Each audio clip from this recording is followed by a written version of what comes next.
গাজায় ফিলিস্তিনিদের ওপর নির্বিচারে হামলা চালানোয় ইসরায়েলের জন্য তৈরি করা ২,০০০ পাউন্ডের শক্তিশালী বোমার একটি চালান আটকে দিয়েছিলেন সাবেক মার্কিন প্রেসিডেন্ট জো বাইডেন। তবে এবার নতুন প্রেসিডেন্ট ডোনাল্ড ট্রাম্প এসব বোমা ইসরায়েলকে ফেরত দেওয়ার নির্দেশ দিয়েছেন। হোয়াইট হাউসের সূত্রের বরাত দিয়ে বার্তা সংস্থা রয়টার্সের প্রতিবেদনে এ তথ্য জানানো হয়।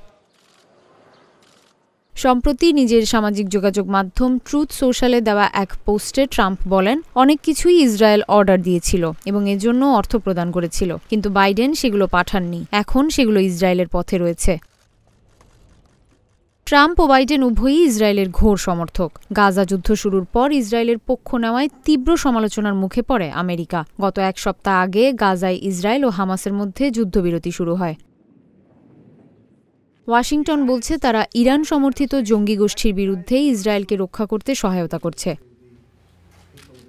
বর্তমান মার্কিন প্রেসিডেন্ট ডোনাল্ড ট্রাম্প গত ২০ জানুয়ারি শপথ নেওয়ার আগে বলেছিলেন, হামাস জিম্মিদের মুক্তি না দিলে গাজায় নরক নেমে আসবে।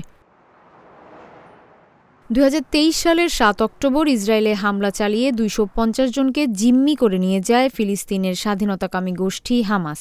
এ হামলায় নিহত হন প্রায় ১২০০ জন। এরপর গাজায় সেনা অভিযান শুরু করে ইসরায়েল। ফিলিস্তিনের ভূখণ্ডটিতে ইসরায়েলি হামলায় ৪৭,০০০-এরও বেশি মানুষ নিহত হয়েছে।